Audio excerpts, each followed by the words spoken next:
Olá, boa tarde, né? Sejam bem-vindas. Boa tarde. Então, hoje nós damos continuidade aos nossos estudos, né? E entramos no capítulo 3. O título é A Percepção Inocente.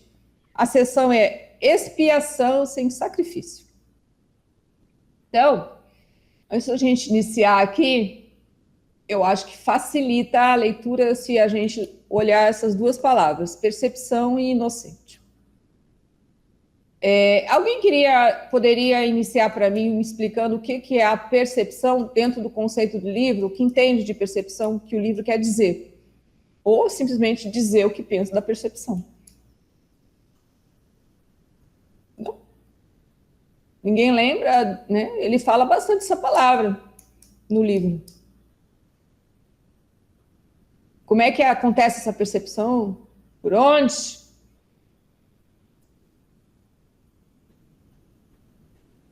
Né? Percepção é aquilo que os nossos 5 sentidos, né, a princípio do corpo, estão nos mostrando. Se a gente simplesmente olhasse, sentisse, cheirasse, tocasse, né, usando os 5 sentidos, e o espírito tivesse presente, a percepção seria correta, verdadeira, sobre o fato e o acontecimento. Mas por que a nossa percepção é turvada? O que acontece que a nossa percepção dá problema? Porque a mente errada usa dela, né? Lembra da história? Então a gente olha, né? Sei lá, é muito comum assim, né? A mente. A gente entra num lugar que conhecemos várias pessoas. Temos uma certa ligação. Gostamos mais de um, gostamos, né? Um serviço, às vezes numa festinha, um lugarzinho onde tem aqui, né, um juntinho de pessoas. Aí quando a gente chega, vira um silêncio. Qual é a primeira coisa que passa na mente? Estão falando de mim, não é isso? E às vezes não. As pessoas só olharam para você porque você chegou. Elas não pensaram nada. Não é assim? Porque a gente muitas vezes faz isso. A gente chega alguém e a gente olha para ela. A gente não pensou nada. Vamos dizer que o máximo que pode acontecer, chegou a fulana, né? Mas a ideia é como é que o ego age, né? De silêncio, se falando, né? Tem muita gente que é assim, né? E isso é bem comum a gente fazer isso mesmo quando não conhece ninguém. Por isso que a gente às vezes tem problemas para andar na rua, tem problemas de ir em lugares movimentados, porque a gente tem medo de dar um negócio dentro, né? Que a gente pensa que está tudo entrando dentro de nós, né? Essa sensação, essa percepção, né? Então, às vezes tem pânico, pavor, tem medo, né? É que negócio, é uma selva, né? Pensando em ideia de que, né, é apavorante.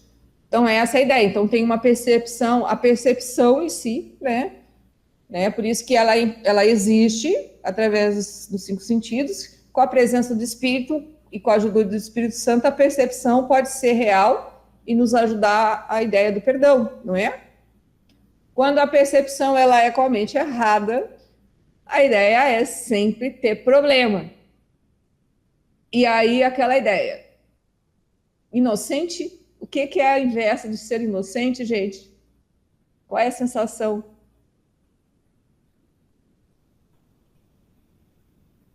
O preso é declarado inocente. Ou o preso é declarado culpado. O sinônimo, o antônimo, né, o oposto da palavra inocência é culpa. Então, percepção inocente é a percepção do ser, porque ele olha sem sentir culpa. É por isso que a gente tem problema com o mundo e com os outros, e consigo mesmo. Olhamos para nós, se a gente olhar no espelho, a gente às vezes é capaz de comentários terríveis sobre nós, né? Se nós olhamos para o próximo, nós somos capazes de julgar e concluir tudo sobre as... E às vezes esses julgamentos e conclusões são sempre, às vezes, com boas intenções. Olhamos para o mundo e muitas vezes queremos mudar o mundo, mas sempre da nossa forma, né? Às vezes, muitas vezes, de uma forma bastante egoísta, para o nosso bem, né? Então, assim, né? Ou então, às vezes, pensando de uma forma altruísta, mas é para alguns, de alguma forma. Ou então, através da fome, da guerra, da miséria, né? Tem gente que pensa assim. Se eu matar um monte lá, tem menos gente para comer. Se fizer isso, tem não sei o que lá. Tem umas mentes, o ego tem uma mente bem terrível. Deu para entender a ideia da percepção inocente? Pô, alguma dúvida? Não? Silêncio absoluto. Então, eu vou começar a ler a seção 1, né, ou o parágrafo 1 aqui. Né? Então, expiação sem sacrifício. Um outro ponto tem que estar perfeitamente claro antes que qualquer medo residual, ainda associado aos milagres, possa desaparecer. Né? Medo residual é aquele que está sempre lá. Ele deixa um resíduo, né? Esse medo residual, né? Então é isso.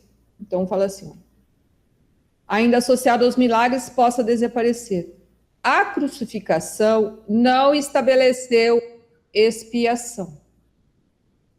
Um instantinho que a Fernanda está entrando. Olá, Fernanda, ó, é página 38, tá? Eu vou continuar aqui. Aí fala assim, a crucificação não estabeleceu a expiação, mas a ressurreição sim.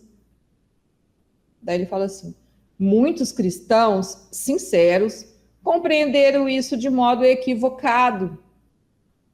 Ninguém que esteja livre da crença na escassez poderia cometer esse equívoco. Ninguém que esteja... Daí ele fala assim, se a crucificação é vista de uma perspectiva invertida, parece que Deus permitiu e até mesmo encorajou um dos seus filhos, ele colocou maiúsculo, né? A sofrer porque ele era bom. Essa interpretação particularmente desafortunada, que surgiu da projeção, tem conduzido muitas pessoas a sentirem amargamente o medo de Deus. Aí ele fala assim, tais conceitos antirreligiosos entram em muitas religiões. No entanto, o cristão real deveria fazer uma pausa e perguntar: como poderia ser assim? Daí ele diz assim: é provável que o próprio Deus fosse capaz de um tipo de pensamento que as suas próprias palavras claramente declararam como indigno de seu filho. Daí eu vou ler essa última, da metade para frente, que ele fala assim, que ele está agora colocando isso para nós, que temos ter uma ideia da ideia. Ele fala assim, essa interpretação, né, no caso da crucificação, de que Deus mandou o seu filho, né, que ele está explicando anteriormente, particularmente desafortunado, não, vou botar assim, ó, se a crucificação é vista de uma perspectiva invertida, né, parece que Deus permitiu e até mesmo encorajou um dos seus filhos a sofrer porque ele era bom. Ele está querendo dizer assim, que ele é como se ele falasse assim, né, Jesus, você é uma pessoa excelente, vai lá e morre crucificado por mim. É isso que ele está querendo dizer aqui nesse pedacinho que eu li, tá? Aí ele assim, entende? É como se assim, eu sou bom e posso morrer crucificado, né? Colocando ele diferente de qualquer filho de Deus, né?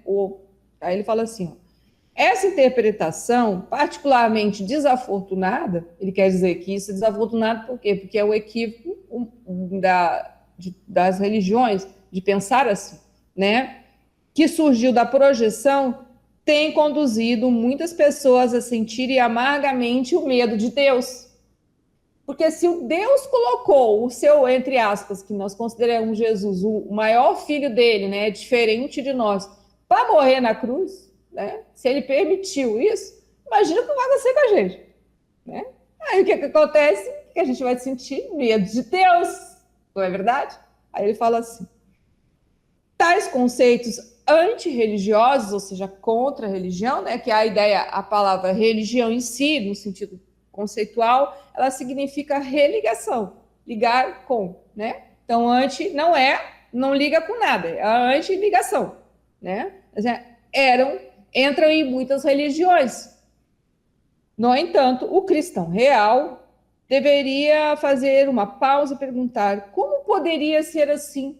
Daí ele fala assim, é provável que o próprio Deus fosse capaz de um tipo de pensamento que as suas próprias palavras claramente declararam como indigno de seu filho. Entenderam? Então, ou seja, a gente entendeu tudo errado. Quem era o Cristo e o papel do Cristo. Então, acho que dá para entender esse primeiro parágrafo, né? O que ele quis dizer. Que a gente vai ter que aprender a olhar de uma nova perspectiva, porque a gente entende ainda invertido. Porque enquanto a gente tem medo de Deus, a gente ainda está mais ou menos tendo essa visão aí, né? Deu para entender? Pode continuar no segundo parágrafo? Aí, Kátia, lê para nós, mais ou menos até a metade. Aqui tem a palavra defesa, seria 1, 2, 3, 4, né? O pequenininho que eu esqueci o nome agora. 1, 2, 3, até a defesa, que vai dar praticamente na metade aqui. Você consegue ler para nós? Por favor. Página 38. 38. Tá, percepção inocente, Fernanda. Sara, Obrigada.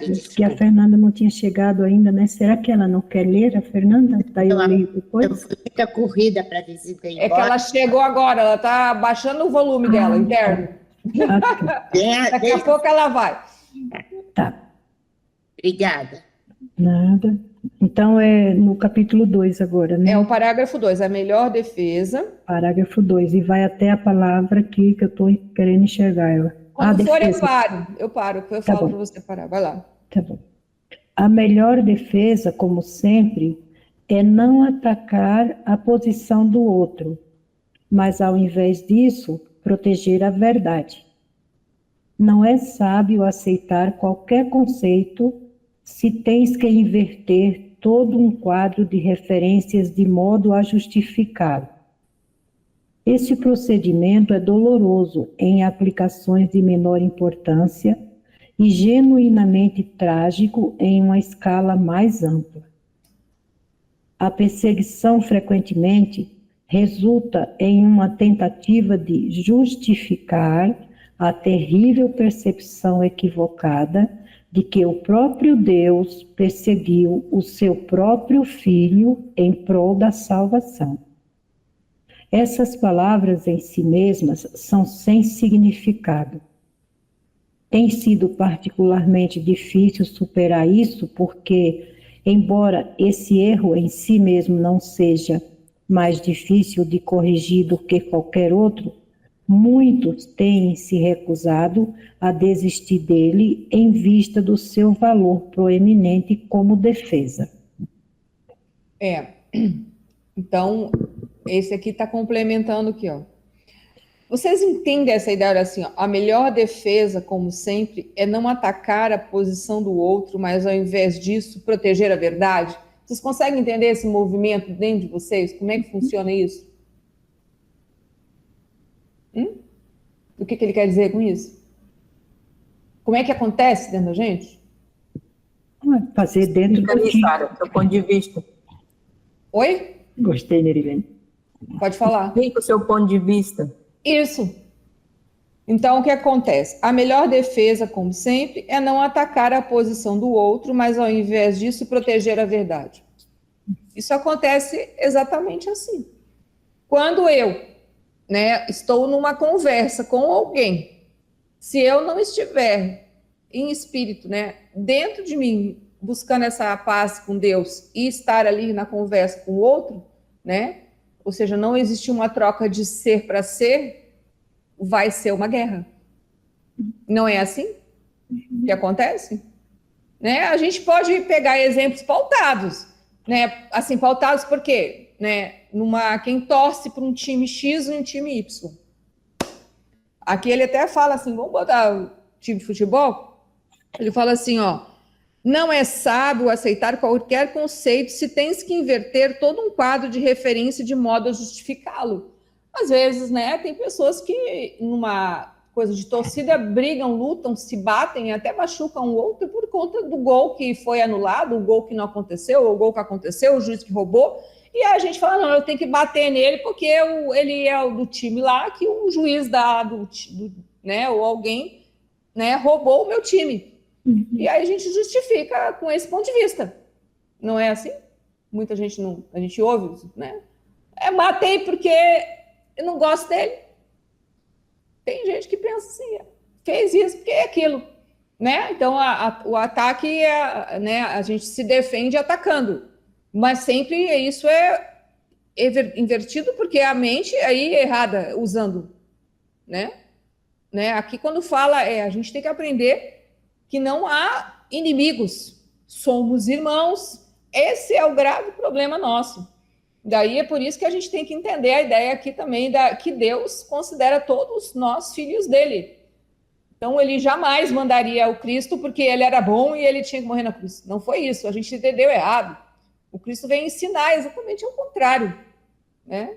Acabou que morreu na cruz, né? Mas não era, a ideia era ressurreição e não matar o próximo. Então a gente vai entendendo essa ideia. Conseguiu entender? Vou ler de novo. A melhor defesa, como sempre, é não atacar a posição do outro, mas ao invés disso, proteger a verdade. A verdade, ela é a minha verdade. Está na minha presença, está na paz de Deus. Então, isso se torna a verdade. Não quer dizer que não tem assuntos cabeludos para se resolver, às vezes para se conversar, para se falar, para se tratar, para dizer um sim, para dizer um não, mas simplesmente se diz o que tem que se fazer, sem querer entrar em guerra com o outro, né? A gente não sabe. Uma pessoa vem e fala alguma coisa pequena para nós somos capazes de quebrar a casa, às vezes, né? A gente, todo mundo já teve seus dias de loucurinha, né? A gente às vezes sai da casinha, né? De vez em quando eu já vi umas coisas assim, eu falei, gente, essa aí eu nunca vi. Assim, eu lembro, assim, a primeira vez que eu fiquei surpresa com o comportamento, né? Tinha uns 17, 16 anos.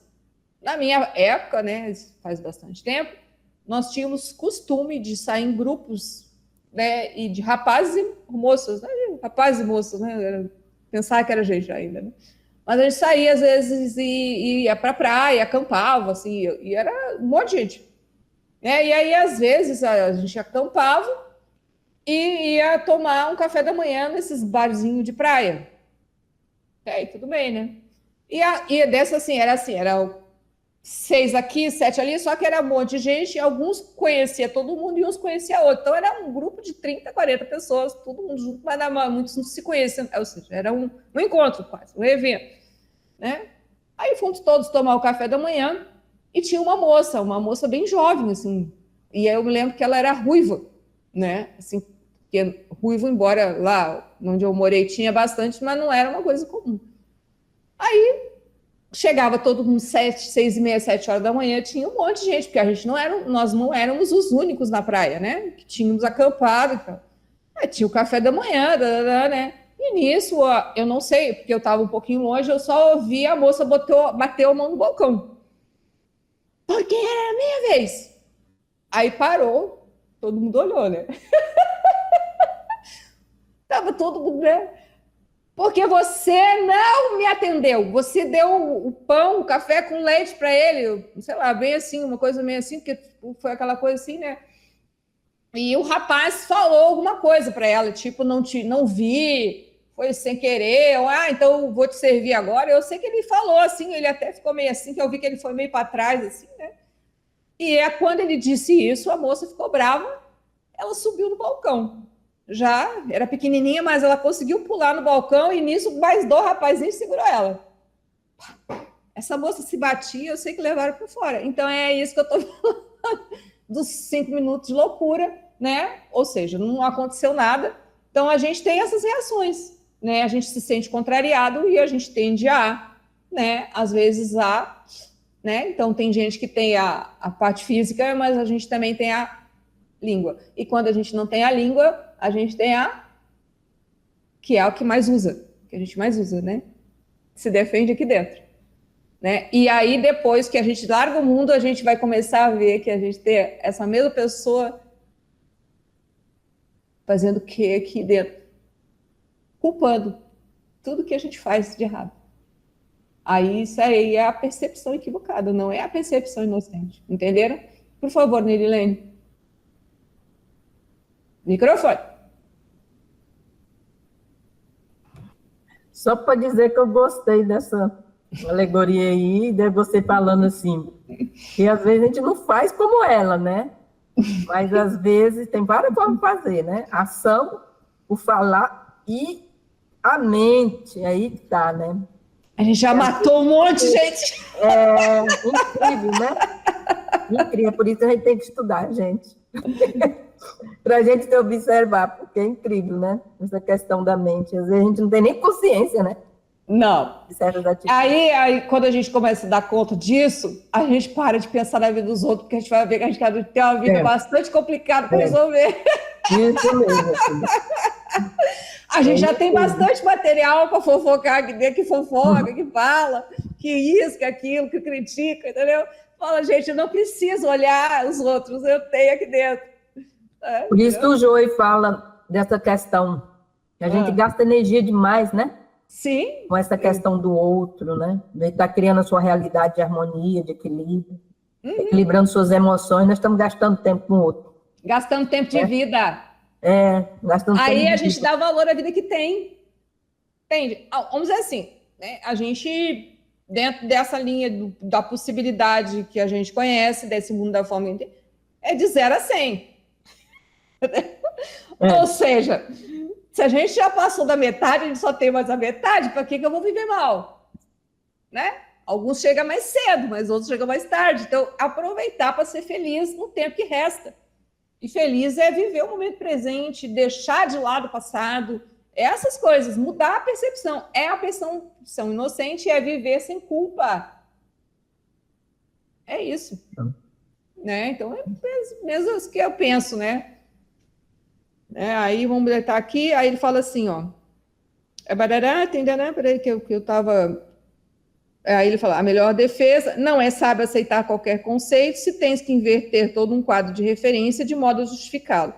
Esse procedimento é doloroso em aplicações de menor importância e genuinamente trágico, né? Quando a gente vai em uma escala mais ampla, ou seja, às vezes um aqui, um ali, ele é doloroso, mas às vezes pode ser trágico em função de envolve muita gente, né? Tem uns malucos que se explode, parará, né? Trágico, né? Assim, eu estou botando uns exemplos meio duros hoje, mas é assim, né? Entendeu? Aí ele fala assim, ó, a perseguição frequentemente resulta em uma tentativa de justificar. Então, a perseguição, né, a gente às vezes tem gente que, né, fica em cima da gente, ou a gente fica em cima do outro, de mudar o outro na marra, de controlar o outro na marra, de tentar fazer o outro aceitar o nosso ponto de vista, né? Isso a gente usa muito, né? Aí ele fala assim, a perseguição frequentemente resulta em uma tentativa de, ele botou entre aspas, justificar a terrível percepção equivocada de que o próprio Deus perseguiu o seu próprio filho em prol da salvação, né? Então, é quase como se repetisse aquilo que a gente acredita, né? Deus perseguiu o seu próprio filho em prol da salvação. Então, a gente persegue o próximo em prol da salvação. Equívoco, invertido. A gente tem que amar o próximo. A nossa percepção ela tem que mudar. A gente usa o próximo como nosso inimigo porque a gente tem medo de Deus. Então, vamos botar assim. Aí é alegórico, para a gente entender essa reação.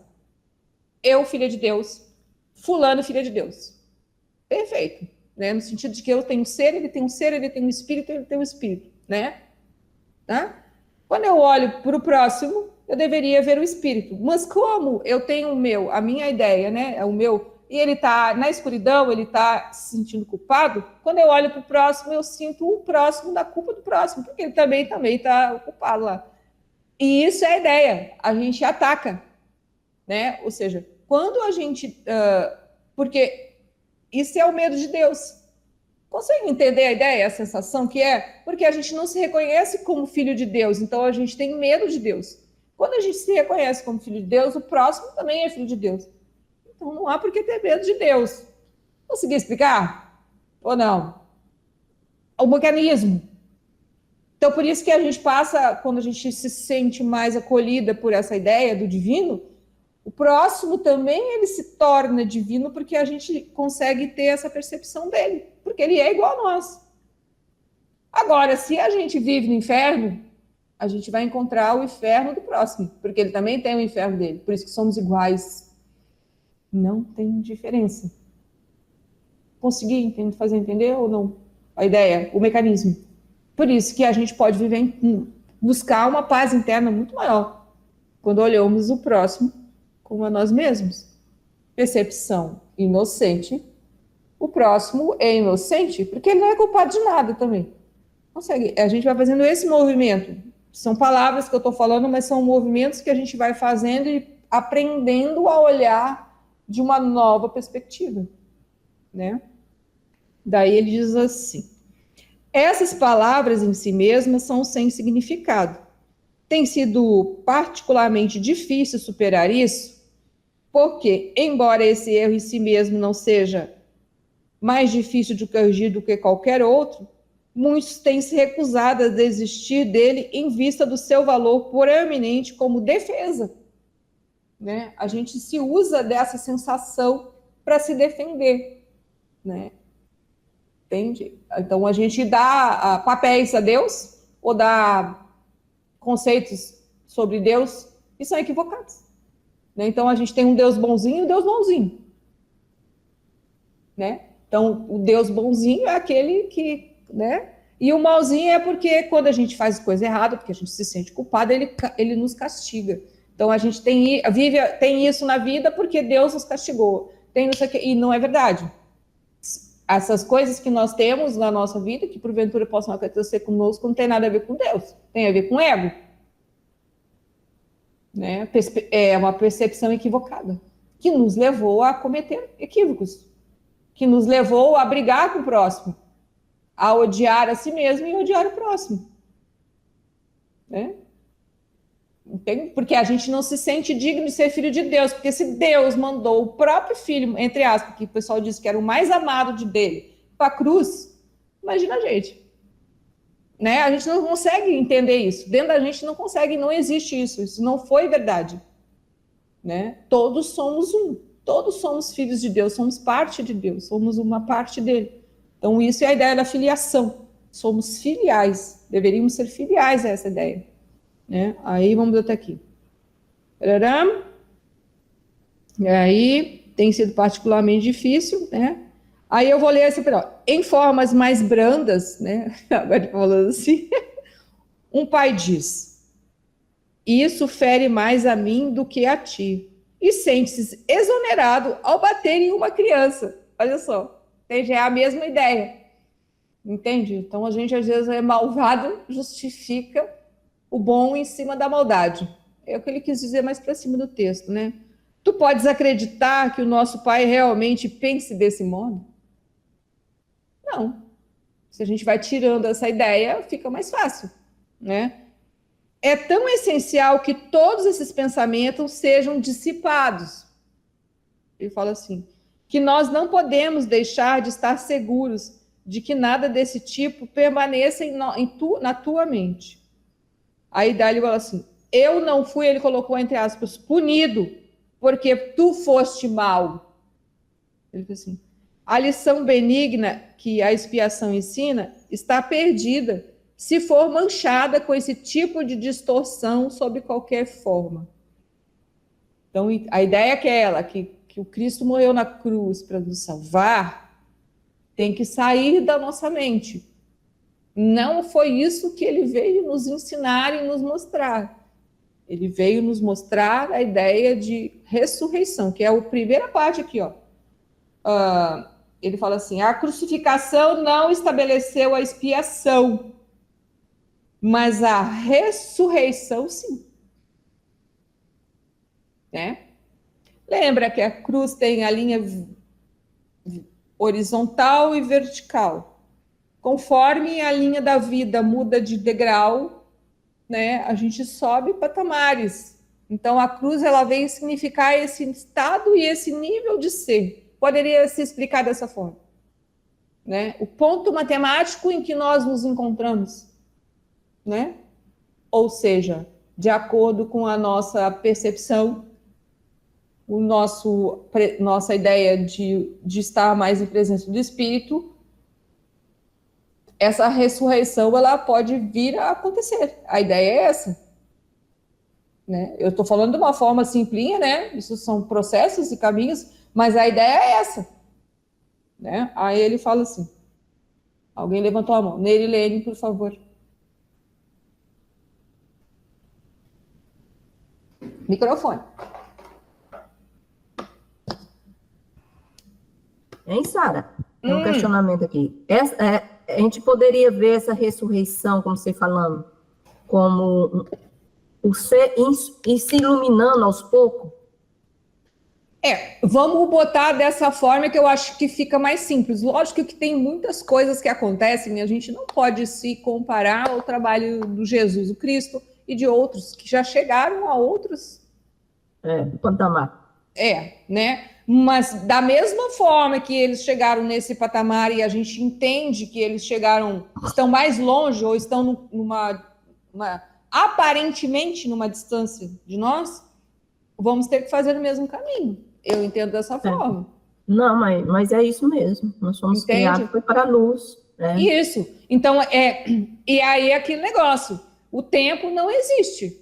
Né? O tempo e espaço. Depende de nós. Né? Certo. Que a gente, quando um grande mestre, né, um grande homem, né, vamos botar o Cristo aqui porque fica mais fácil da gente entender. Quando ele fez tudo isso, aconteceu tudo isso, sabe Deus o quanto já foi, o quanto ele já andou, o quanto aconteceu, e ele veio poder ter essa possibilidade nessa vida com esse corpo, né, com o que ele tinha dentro, nos mostrar o caminho. Mas antes disso, ele também fez o que a gente está fazendo agora. Certo. Eu não vejo mais essa diferença entre eu e ele nesse sentido. Que nós somos filhos de Deus, por isso que a gente, né, todos aqui buscam essa ideia de mudar a si mesmo e melhorar e buscar esse processo de se autoconhecer. Né? Talvez a gente já tenha feito isso em outras vidas ou não, como foi, não sabemos. Né? Eu, particularmente, não me preocupo muito com as minhas outras vidas, porque ela é um reflexo, a minha dessa e das outras, então, né, alguma coisa aconteceu, porque pelo menos nessa aqui eu estou um pouquinho melhor. Eu me sinto melhor. Hoje eu consigo entender essa ideia da paz, porque eu acho que a maioria das pessoas no planeta, muitos, né, não conhece a paz. Né? Por isso que a gente tem guerra, por isso que a gente vive em defesa, por isso que a gente julga e vive dessa forma infernal que a gente vive. Né? Não existe culpa de ninguém, existe só uma percepção equivocada, uma culpa completa. A gente tem que entender que essa culpa completa é a falta de Deus. Né? Mas é o Deus aqui. Quando a gente compreende que a gente é uma consciência, né? E essa consciência, ela está em processo de alinhamento, ou seja, alinhamento com o todo, porque nós somos aprendizes do universo, né? Você para de preocupar com essa questão de reencarnação. Quem eu fui em outras vidas, né? Isso pouco importa, né? Porque realmente o que importa é o que você já conquistou hoje e o que você tem consciência do que deve conquistar, né? Porque a partir do momento que você tem consciência, que você é uma consciência, né? Que você é um ser ilimitado, pronto, aí você vai quebrando barreira. E que nós fomos criados para a luz, né? Sim. E o Cristo deu um salto quântico dele, né? Talvez, quer dizer, quando o Cristo foi criado lá, outros também foram criados, só que tem que ele acelerou o processo dele, né? Questão do querer, né? Um espírito que avançou, rápido, e quantos outros, muitos ficaram para trás, outros não estavam nem a fim de evoluir, né? E nós estamos aqui, nesse processo de evolução consciente. Agora nós temos consciência, que nós somos uma consciência, sem se preocupar muito o que eu fui, o que eu era, o que eu fiz. Isso pouco importa, né? Porque, como você mesmo falou, o que eu fui é o que eu sou agora, é o bom e o ruim que eu sou agora, né? É o que eu acumulei. Agora, eu tomando consciência do que eu sou, me conhecendo e vendo o que eu tenho de positivo, eu multiplico isso dentro de mim. Tento multiplicar isso dentro de mim. O que eu tenho de negativo, eu vou começar já moldar, né? Esse lado negativo, vou começar a eliminar, né? Porque a maior dificuldade nossa é desse lado negativo, né? Sim, Porque a maior parte nossa. Porque tem um momento da vida da gente que a gente olha para a gente, o que eu tenho de negativo? Né? Você não consegue ver o negativo, você consegue ver o negativo do seu próximo, mas você acha que você não tem nada de negativo. Né? E aí que está o perigo da coisa, né? E aí que está o perigo, né? Porque quando você começa a se autoconhecer, que você tem consciência do que é negativo em você, já está meio caminho andado, né? Aí você vai se trabalhando. E aos pouquinhos, a passos lentos, você vai se iluminando, dominando as suas emoções, dominando... Esses dias eu tive duas experiências que eu lembrei de ti, tá? Eu falei, gente, uau, brincando, uau, consegui. Quer dizer, controlar as emoções. Já tem aquele sentimento de compreensão, de misericórdia. Não vou gastar minha energia com isso, não. Né? Ficar na minha, compreender, já me projetar lá na frente em outra realidade, não ficar perdendo tempo, certo? Mas isso aí foi o quê? Veio de uma vontade de você querer se autoconhecer, falar, meu Deus, eu preciso melhorar isso aqui, porque o negócio não está legal, não. E aí, realmente, é só quando os alfinetinhos apertam, né, nos sapatos, é que a gente começa a dar as sacudidas. Mas valeu, era só a Adelina está querendo falar. Mas é isso, é que é simples. Antes a gente tinha medo do escuro, no caso da escuridão, ou medo de Deus, né? Que é a sensação de separação. E hoje a gente resolveu que está a fim de conhecer uma coisa nova que talvez a gente tenha adiado faz um tempinho, algumas vidas, que é espiar. Que é desfazer ou corrigir os erros. É isso. É porque a gente tomou, eu olho os livros incrível, né? Como é que são as coisas, outra pedagogia. A essência é a mesma, mas outra pedagogia. Os livros do Joy me abriu muito a mente. Quer dizer, ele usou outra pedagogia, muitas coisas eu sabia, mas estava no intelecto. Eu quero algo mais prático, e ele trouxe essa praticidade. Ele é uma pessoa que é prático. Ele fala assim, faz prático. Assim que vai acontecer isso, faz assim que acontece aquilo, né? E você segue a linha e acontece. O tanto que as meditações me levou, assim, a um equilíbrio de emoção muito grande. É verdade. Certo? E é a questão da busca, né? Mas houve uma sede, né? Houve uma sede aí para você buscar algo, né? Então, não adianta a gente achar que o exterior, as religiões... Eu participo de uma religião, mas eu tenho consciência, tenho plena consciência. Se eu não melhorar o meu interior, a religião pouco vai, né? Porque a religião, eu vejo a religião como escolas. É uma escola que eu me afinizei dela, tudo, mas eu sei que ali não está o fim, ali é só um meio, entendeu? E eu sei que para me alcançar o que eu quero, essa harmonia, essa paz, é um trabalho interno. Não é eu fazer a coisa lá na religião externa, mostrar para o outro que vai resolver, não. É um trabalho interno. Quando eu trabalho internamente, naturalmente, eu vou fazendo para o outro, pelo prazer de fazer, né? E as coisas vão acontecendo e dentro de mim, no meu dia a dia, porque você está lá na religião, é uma coisa, né? Boazinha ali, papapá. O grossão é no dia a dia aqui na família, né? No trabalho, na família, nos relacionamentos. É isso que a gente tem que trabalhar, essa consciência de dominar as emoções, de se conhecer. É como eu já li em vários livros, realmente o lar, as convites de cada dia, é um verdadeiro laboratório, né? É um laboratório, é uma oportunidade. Ou seja, às vezes, seres mais evoluídos do que nós fala, o lar é uma bênção. E a gente, certo momento, você engolir isso, é meio, né? O lar é uma bênção? Sim, é uma bênção. Porque é uma oportunidade de autoconhecimento, de você... Ou seja, se você quiser melhorar, você melhora, né? É uma bênção de você fazer seus testes. Quem eu sou, como é que estão minhas emoções, qual a minha capacidade de amar, né? É por aí, valeu, gente. Deixa a Adelina falar aí. Adelina, por favor. Lembra o microfone. Oi, gente, tudo bom? Não, então, minha cabeça dá meio nó nesse estudo aí. Pra falar a verdade, eu não entendo quase nada, mas parece que não estou ainda no ponto mental ou psicológico para ter uma compreensão plena desse livro. Mas alguma coisa ele acaba deixando, né? E achei interessante quando você leu aí a parte que fala que Deus, né? Deus não cuidou do seu filho quando deixou que ele fosse crucificado, né?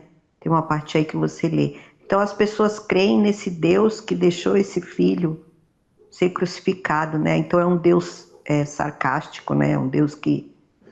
Não me lembro bem as palavras que você usou. É um Deus julgador. Ele tem escolhas, ele é dual.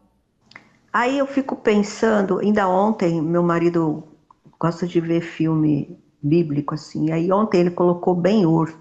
Não sei se vocês já assistiram. Ben-Hur é um clássico, de 1959. É um filme que tem 3 horas e meia. Ele conta a história de um judeu, e a história desse judeu corre paralelamente com o nascimento, a vida e a morte de Jesus. E durante o filme apresentam, né, a crucificação. E são cenas fortes, é um filme muito bem feito para a época, sabe? Muito bem feito mesmo. E aí eu fiquei vendo aquela cena dos caras pregando Jesus na cruz e levantando. E aí eu fiquei, como é que pode, né? O ser humano teve coragem de fazer isso. Com um homem que não fez mal para ninguém, um homem que fez milagres, um homem que só pregava o bem, né? A política, foi totalmente um ato político aquilo, né? De medo de perder o poder, né? E aí, sabe que ficou na minha cabeça esse negócio do que você leu hoje? Pô, mas como é que Deus deixa eu fazer um negócio desse, né? E aí, também ficou na minha cabeça essa questão da expiação, né? Porque as religiões em geral falam, né, que Jesus pregou os nossos pecados na cruz, né? E eu falo, e aí eu tenho muitas dúvidas com relação a tudo isso, sabe? Porque eu acho assim uma insanidade muito grande para ser Deus. Deus não é de uma insanidade dessa que tem necessidade de pregar alguém na cruz para configurar o perdão dos nossos pecados, né? Então eu sou uma pessoa, não é que eu não tenha fé em Deus, mas as coisas que eu vejo, principalmente na Bíblia, me deixam muito de cabelo em pé, me deixam muito sem entender, né? Para mim é tudo muito, muito complexo, assim. E aí quando você falou essa frase, eu falei, olha, bem o que me caiu na mente. Falei, pô, mas por que Deus deixou? Era o filho dele que veio na Terra, era um homem que mostrou os milagres. Tanto é que esse Ben-Hur, a irmã dele e a mãe dele estavam com lepra.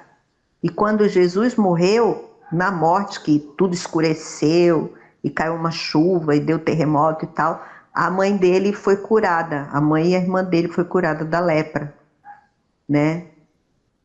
E é isso, acho que é só essa... Então, sabe que eu não gosto muito de ler a Bíblia? Eu li muito a Bíblia, eu fui de uma denominação evangélica por muitos anos. Mas depois que o meu conhecimento sobre Deus se tornou mais transcendental, mais cósmico, eu tenho mais um entendimento de Deus mais cósmico.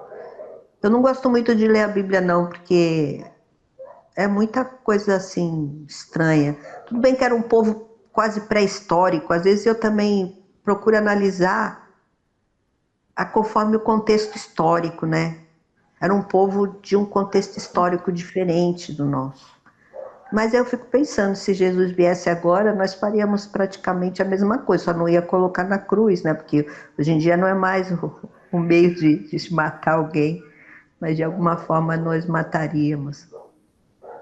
Mas é isso, eu não sei se isso também se torna um impedimento para o aumento da minha fé, sabe? Não sei dizer para vocês, mas são dúvidas realmente que eu tenho assim na minha mente e que às vezes eu tenho vergonha de ter essas dúvidas. Pô, Adelina, você tá, né? Não tá acreditando então que Jesus morreu desse jeito? Você tá julgando o que Deus fez, se tá certo, se tá errado? Quem é tu para falar alguma coisa? Tu não sabe de nada, né? Então eu me julgo também. Mas são dúvidas que eu tenho, sabe? E eu falei, fiquei com vontade de partilhar com vocês aí as minhas doideiras mentais. E conjuminou muito com o filme que eu vi ontem. Foi muito forte. É isso, meninas. Então, Adelina, entenda o seguinte, pelo menos assim dentro do que você falou, né? Quando você fala nós mataríamos, quem é o nós mataríamos?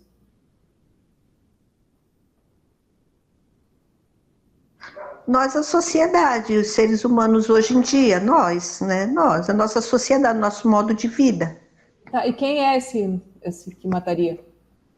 Talvez você tenha que fazer essa separação, para você entender, é muito simples. Quem matou o Cristo, ou botou ele na cruz, foi o ego. Você pega o ego no contexto do medo. Você imagina, você mesmo disse, que eles eram, entre aspas, né? Vamos botar dentro do contexto que você falou, né? Sem querer fazer um compêndio, né? Uma explicação filosófica e espiritual. Você disse que eles eram meio pré-históricos, né? Então, o que acontece? Aí chega um cara e mostra um novo caminho para eles, né? E esse novo caminho, ele é bom para todo mundo. Vai mudar o mundo. Aí o ego, com todos os seus medos, preconceitos, né? E ele sabe que aquele ensinamento que o Cristo estava ensinando, no caso de Jesus, o Cristo, né? Botando dentro da linha só dessa para o cristão aqui, porque esse ensinamento é mais antigo que o Cristo Jesus, né? O ego falou, não, vou ter que dar fim nele. E deu fim. E a gente faz isso com a gente mesmo, o tempo inteiro. Cada vez que a gente se odeia, cada vez que a gente se julga, a gente só, hein, sem falar do próximo, a gente está botando o nosso Cristo interno na cruz. É isso que o Jesus veio falar para nós. Entende? Eu sei que o drama cósmico, todo esse drama, né, que a gente vê na televisão, que a gente, né, que as pessoas, imagina, toda Semana Santa os caras eles botam o Cristo na cruz. Ou seja, mostra isso, a ideia insana já, nossa. Aqui já entrou na mente equivocada, que é invertido, entende? O nosso Cristo não deve ficar na cruz, ele é ressurreição, ele tem que subir aos céus como Filho de Deus, entende? Então são duas visões completamente diferentes do mundo, e a gente tem que mudar essa visão, né? Ou seja, realmente morreu na cruz, mas quem matou foi o ego, e isso é uma coisa que se vive internamente, e ele mostrou publicamente como é. Todos nós somos filhos de Deus, temos que passar pelo processo de ressurreição. Pelo processo de ressurreição só se chega como expiando, corrigindo os erros, deixando de ser quem somos, essa segunda natureza. É isso que ele vem ensinar. Então, e mesmo para hoje em dia, se a gente fala desse assunto em alguns lugares, podemos, entre aspas, ser crucificados. Porque não aceita. Porque é muito mais fácil pegar algo de fora, né? Colocar num livro, escrever tudo, protocolos e forma de ser, do que melhorar a si mesmo.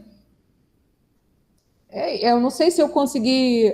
E isso é o processo invertido, né? E eu penso também aí que a história aí do leproso que você disse, né? Embora possa ter realmente acontecido isso, né? Porque são épocas diferentes, mas o leproso somos todos nós somos cobertos de feridas, nós somos leprosos internamente.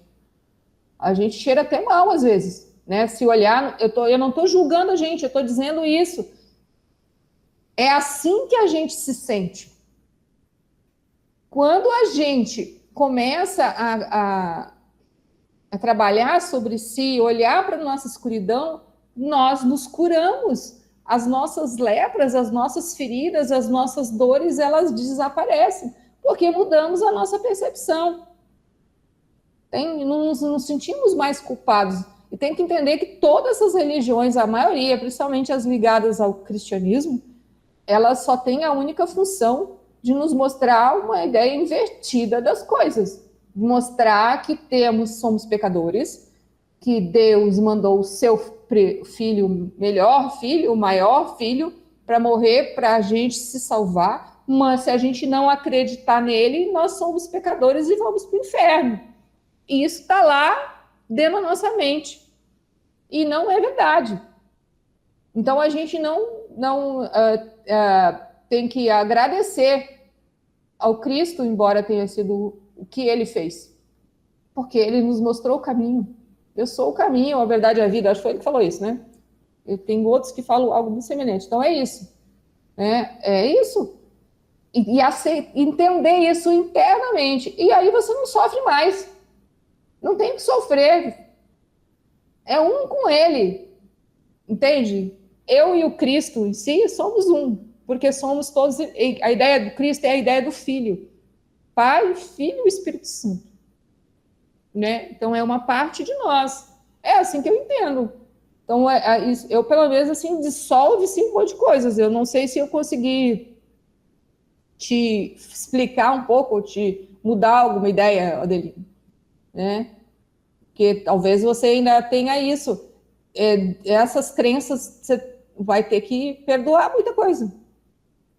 Quando você entender que não tem diferença entre eu e você e o vizinho da esquina, ou mesmo nem entre você e o Jesus que morreu lá na cruz, né, no sentido de filho de Deus, foi só um processo, principalmente porque ele ressuscitou, né, foi aos céus, a gente nem isso, né, ou seja, aquilo foi só foi um drama, foi uma história que aconteceu. Ele veio nos mostrar tudo aquilo, né, e muitos antes dele fizeram os mesmos dramas, e muitos são muito parecidos, né, às vezes não morreram na cruz, não morreram de outro jeito. Aconteceram coisas extremamente... Porque é sempre da mesma coisa. A gente, né, sempre de tempos em tempos vem uma pessoa para nos recordar que a coisa está difícil aqui dentro, né, e que a gente tem que olhar o que está acontecendo, que o mundo não é essa ilusão que a gente vive, que o mundo não é dessa forma que a gente percebe. E aí, às vezes, tem que ter alguém, né, à altura para poder ter essa força, né? Porque ele não era assim, que nem a gente, né? Dentro dele existia muita luz. Mas é isso. Eu não sei, Adelina, você ficou... Eu não sei se eu falei muito, se eu consegui esclarecer alguma coisa dentro, né? Porque você vira e mexe fala isso, né? E eu entendo isso. Mas quando se sentir assim, se sente abraçado e acolhido pelo Criador. Abraçada mesmo, né? Como uma criança que é acolhida pelo pai. Eu penso que isso ajuda muito a sua relação, mudar a sua relação. Porque você é o Cristo. Imagina isso. Ele jamais botaria você na cruz. É isso que você tem medo. A gente tem medo. Isso não é verdade. Entende? Não foi verdade. Não é dessa forma que a gente vê. Embora tenha acontecido, mas não foi isso que aconteceu dessa maneira. Ele veio representar um papel. E provavelmente já sabia que ia acontecer tudo. Diferente da gente. Não sabe nem o que comeu ontem. Né? É isso. Eu não sei. Com esse silêncio dele... Era gratidão. Eu não sei se te ajudou, ficou pior, né? Mas espero... Não, sempre ajuda, né? Sempre abre mais uma janela para entrar. Lembra, você uma criança inocente. Criança inocente é aquela que não sente culpa. É só isso, né? Por isso que é inocente. Então, se você conseguir essa emoção de não sentir culpa e se sentir acolhida pelo Criador, isso vai sumir de dentro de você.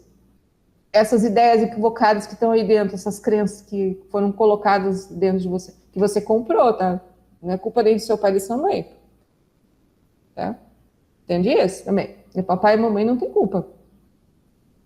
Né? É isso.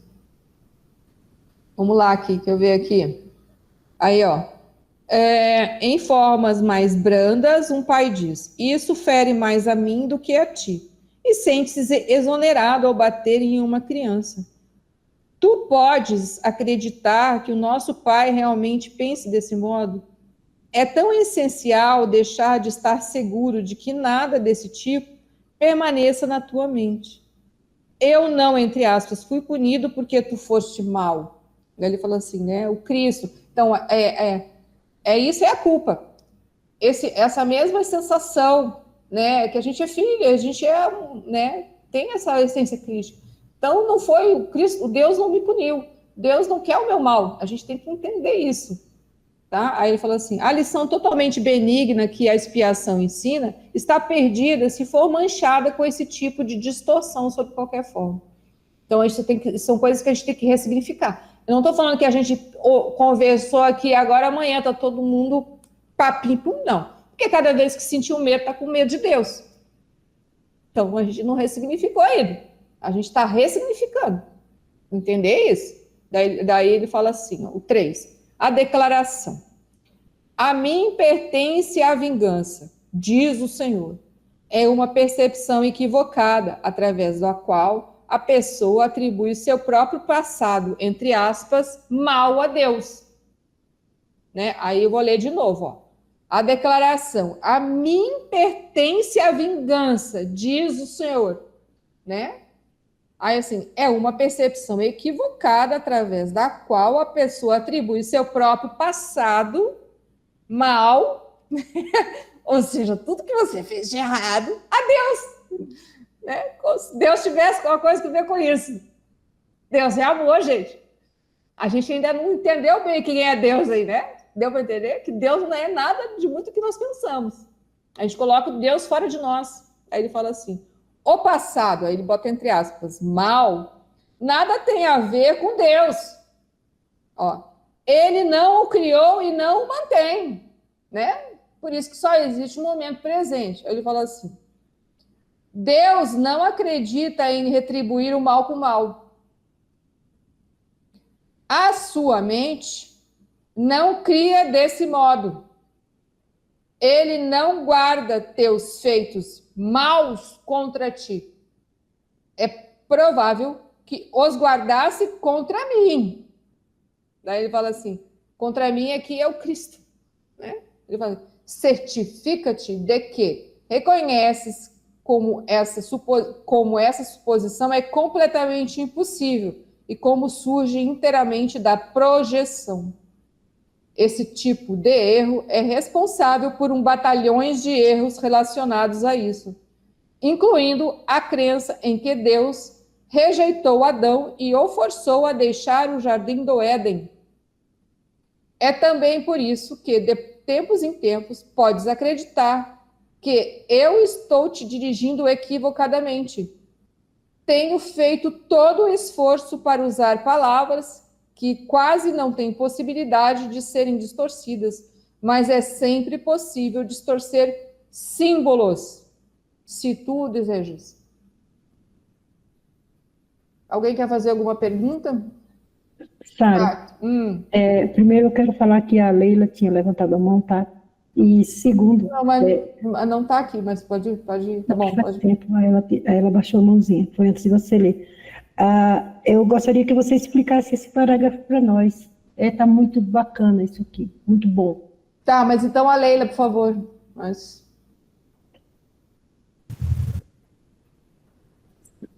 É porque eu tinha fico contemplando aqui, né, toda a experiência, toda essa vivência da gente, dentro do estudo, e que a Neirilene trazendo, a Adelina. E assim, a minha experiência tem sido assim, encontrar esse Deus dentro de mim e não ter medo. Não ter medo de ser eu mesma.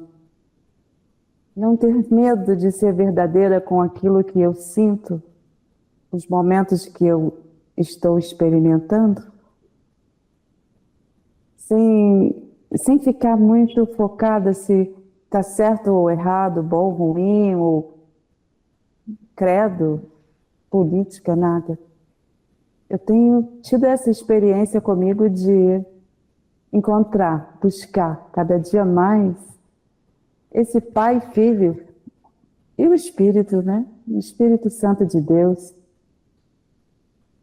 que é dentro de cada um de nós.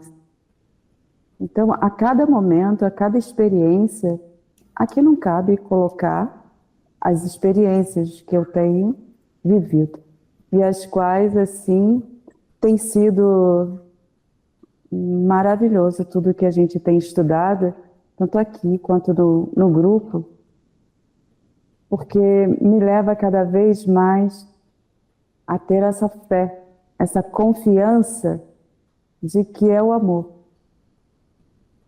E que nós viemos aqui para isso, para ser esse amor. Ser esse amor. E quando a gente percebe que está numa ação ou numa atitude, que, olha, isso aqui, será que eu estou tendo uma ação verdadeira? Não se culpar, não. Olhar, voltar para Deus e sentir Deus no coração e apresentar essa verdade para Ele. Essa verdade que eu digo é do que eu penso e do que eu sinto, sem me julgar, mas me dando essa possibilidade de estar com Ele, nele, buscando cada dia mais estar fortalecida na fé, né? Porque aí a gente se sente acolhida, envolvida, né, nesse amor que dá sustentabilidade. É isso. Gratidão, gratidão mesmo, Sara, a todos. É bem isso. Que nem eu comentei, né, que, usando um pouco a sua expressão e aquilo que eu comentei, você se sente amada. A gente sente essa falta desse amor, mas é só olhando para isso dessa forma, né, e a gente vai aprendendo a olhar, que a gente se sente amada, e é engraçado porque ele é duplo, é de duas vias. A gente se sente amada e ama ao mesmo tempo. É como se aquela troca ela acontecesse, né? Se é isso que você está querendo dizer com relação ao amor, né? Então as coisas elas passam a ter um sabor mais doce mesmo quando as coisas são complicadas. Dá para tirar a doçura do amargo. Sei lá se dá para dizer que é uma coisa boa, né? Mas é uma ideia assim, né? Que a gente antes tinha uma vida muito amarga, né? E aí de repente dá para adoçar algumas coisas. E é bom. Quando eu falo adoçar, não é como se a gente colocasse uma coisa por cima, não. Aquilo é bom, né? Bom, eu vou ler. Eu acho que a gente não vai poder ler tudo. Eu vou ler só um pedaço aqui até para poder. Não vai dar para estudar todo o parágrafo, porque a gente deu grande aqui, ó. A declaração. A mim pertence a vingança, diz o Senhor. É uma percepção equivocada através da qual a pessoa atribui seu próprio passado, aí ele botou mal a Deus. Vocês conseguem entender isso, né? Isso era a nossa forma de pensar antes, não era, gente? Não era tudo o que acontecia. A gente podia não pensar Deus, mas a gente achava que tinha alguém culpado de alguma coisa. Não era assim? Podia culpar o pai, a mãe, o vizinho, né? Neirilene, por favor. Microfone. Hein, Sara? A gente tinha na cabecinha ali que tinha um dedo de Deus, né? Quem fazia uma coisa errada era culpado, tinha um dedo de Deus. Dentro da quem teve somente ligada a religiões mais tradicionais, com certeza. Né? Sem dúvida. né? Mas é porque tanto o catolicismo como as outras religiões, eles educaram, porque eu vim do catolicismo, né? Muito pelo medo, né? Muito pela aquele Deus, quer dizer, uma mentalidade de Deus humana. Eles vê Deus como se fosse um ser humano, né? É o reflexo, né? A gente vê Deus com o reflexo do ego. Do ego. O Deus é o egão. É um egão bonito, né? Sentado num trono, mas ele, às vezes, pode não estar de bom humor e ele vai falar, vai. É assim. Nós temos essa visão. E a gente tem que até perdoar os nossos antepassados religiosos, porque era isso que eles conseguiam, né? É isso que eles conseguiam passar. Quando vem um mestre, aí um mestre, como você vai ver, quando vem um mestre, né? Veio o Cristo, aí veio outro. Por exemplo, Francisco de Assis. Francisco de Assis, ele já tinha uma visão totalmente, né? É o amor em si, era o amor. Né? O amor a tudo. Tanto que ele amava tudo, que ele se conectava com tudo, conversava até com os bichos, né? Então, essa visão errada que foi dada pelos nossos antepassados dentro das religiões, que criou. Mas agora, vou fazer com a Adelina, graças a Deus, Adelina, nós temos tendo outra visão, né? Nós estamos aprendendo ver as coisas de forma diferente. É porque os nossos antepassados, dentro das suas limitações, de cada religião, era isso que eles tinham para dar, né? Mas agora, graças a Deus, né, nós já estamos buscando e nós já estamos tendo outras interpretações, né? E hoje a gente compreende que Deus é amor, essa energia amorosa, e ele não está muito preocupado com essas, como é que fala? Com essas percepções erradas, às vezes, das religiões. Percepções nada inocentes. Nada inocente das religiões. Não. É porque é questão de interpretação, né? Dentro da sua religião, eles interpretaram de um jeito. Lá no catolicismo, lá atrás, que eu vim interpretado de um jeito, cada um tem a sua origem aí. Agora, eu tenho uma visão mais kardecista agora, a interpretação já é totalmente diferente, né? Entrando para uma visão mais esotérica, tem outra, né? Você vai ampliando e buscando, e você vê pessoas que não estão em religião nenhuma, como o Joey, e nos dá uma lição maravilhosa do que é Deus. Então, para você ver que Deus não escolhe religiões, não escolhe, né? Ele está aonde ele pode manifestar o amor, onde o ego é menor, não é? No caso de cada um, é dentro... Um médico não é nenhum religioso, e interpretou Deus, mostrou a grandeza de Deus de forma tão maravilhosa. Quando o Joey falou das infinitas possibilidades, porque nós temos essa visão limitada das coisas, né? Tá com um problema ali, você só vê duas soluções. Aí fica sofrendo com aquilo. Né? O sistema nervoso vai, tudo vai de água abaixo, né? Aí você vê um cara que é totalmente, não está ligado a nenhuma religião, ele mostra de uma forma tão grandiosa o que é Deus, né? E aí, aos poucos, você vai desligando, né, Adelina, dessa visão errada, né? Errada, assim, aqueles irmãos do passado, eles achavam que não era errado, não, que passou para nós, né? Eles tinham certeza que era certo, né? Então, aí você vai perdoando, você vai compreendendo, e você vai... Porque Deus é amor. Ele mandou o Cristo como mestre. O Cristo não é um mestre. Mestre não ensina. Só que tem, você vai para uma sala de aula, mas ali tem uns alunos muito barra pesada. Entendeu? Lá esses alunos pode colher você bem ou não. Mas como a Sara falou, claro que ele sabia que os alunos aqui, por isso que ele veio. Que os alunos daqui não eram bons alunos, né? E os alunos, veio de acolher, foi né, maltratar o mestre. Né? Foi ferir o mestre. Mas o tanto que o mestre era tão consciente, cheio de amor, que eles viam, que ele via cada um daqueles irmãos que eu maltratava, e na hora que ele estava sendo crucificado, falou, mestre, pai, perdoa, ele não sabe o que faz. Olha a intensidade disso, né? Eles não sabem o que faz. Por quê? Porque eram espíritos em evolução, ele sabia. Eles não tinham entendimento de todos aqueles ensinamentos que ele tinha passado, e eles estavam agindo ali pelo ego, ele não tinha consciência de nada.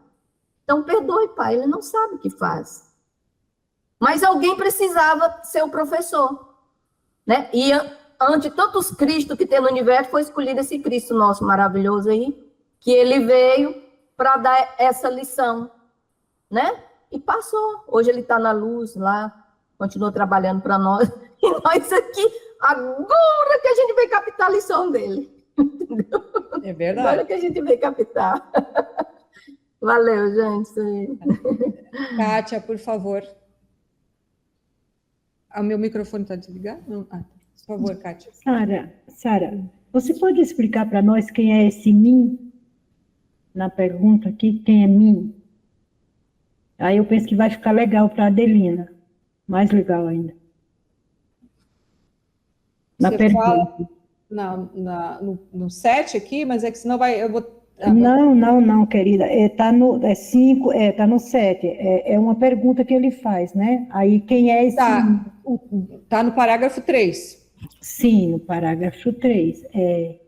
Aí, número 7, sentença 7. É provável que os guardasse contra mim, é isso, nesse pedaço? Essa Então, pergunta. deixa eu ler aqui, ó. Tá Aí bom. ele fala assim, ó, o passado mal não tem nada a ver com Deus, né? Ele não o criou e não o mantém. Deus não acredita em retribuir o mal com o mal. Daí ele fala assim, sua mente não cria desse modo. Ele não guarda teus efeitos maus contra ti. É provável que os guardasse contra mim. Para mim é contra o Cristo. Entende? Entendo. Eu senti o conflito ali da Adelina, né? Que aí tem Deus, né? Na nossa crença, assim, tem Deus, aí depois vem o top, Jesus, né? Jesus, que a gente sabe que é o Cristo, né? Então, exatamente isso que Jesus pergunta aqui, né? Jesus não, o Cristo, né? Ele fala assim, com licença, tá, Sara? A sua mente não cria desse modo, na mente de Deus, né? Deus não guarda os meus feitos maus contra ninguém, né? Ele não guarda os teus, né? Os teus feitos maus contra ti. Aí ele faz uma pergunta. É provável que você, Kátia, guardou contra mim? É que assim, Que é o gente. mim. É que assim. É que guardas contra mim, assim, né? A gente talvez possa conseguir falar semana que vem. Tá. É que cada vez que a gente sente ódio, a gente está sentindo o ódio de nós mesmos. Né? Cada vez que a gente... Por isso que ele fala que esse passado, Deus não guarda, quem guarda é a gente. Então, todos os nossos ódios e ressentimentos e mágoas e, né, sei lá, uma lista dá para ser grande, é contra mim, né, o Filho de Deus. Então... Então, a gente tem que entender isso. Por isso que a percepção tem que ser mudada. Nós temos que amar a nós mesmos, né? Que é a ideia de filiação, de sermos um filho de Deus, para poder amar o próximo. E amar a si é não sentir culpa. Porque praticamente tudo que nós vemos, sentimos e pensamos não é real. São crenças, tá? São ideias equivocadas, invertidas, a maioria. E aí, daí a gente vai largando um pouco o mundo, vai largando as pessoas, e aí nós vamos vendo as nossas ideias equivocadas, bem equivocadas, sobre todas as coisas, né? Daí fica mais engraçado ver, assim, gente, como que eu posso pensar isso, sentir isso. É aí que por isso que, né, nossa, né, estou aqui, né? Antigamente você se sentiria culpada, né, quando a gente sente assim, né? Hoje a gente já entende que aquilo não é real, que aquilo é uma ilusão, tem que ser perdoado, que tem que ser usada uma ferramenta para aquilo sumir, porque é só uma ilusão, uma percepção equivocada, que parece muitas vezes muito real. Isso é o mais, né? É que nem a Adelina não viu o filme lá do Cristo sendo crucificado, ela morreu junto com ele. É isso, ela tem a sensação de que foi real aquilo ali, daquele jeito, né? Essa ideia, né? Eu quis dizer assim, né? Então, é a mesma coisa aqui dentro, tá bom? Então, eu acho que a gente encerra aqui, daí qualquer coisa a gente lê o parágrafo 3 de novo do início, né? Mas é isso, a gente tem que mudar a nossa percepção para uma percepção inocente. Lembrar que inocente é sem culpa. Certo. É importante a gente conseguir entender, né, a ideia da culpa, né? E talvez botar ampliar a ideia dessa palavra, né? Atrás dela tem medo de Deus. Tá bom, gente? Então, um grande abraço a todos, né? Abraço para todos. Se vê sexta domingo ou sexta bom. Tchau, Adelina. Boa noite. Tchau, meninas. Tchau. Tchau, Sara. Pepe. Um abraço.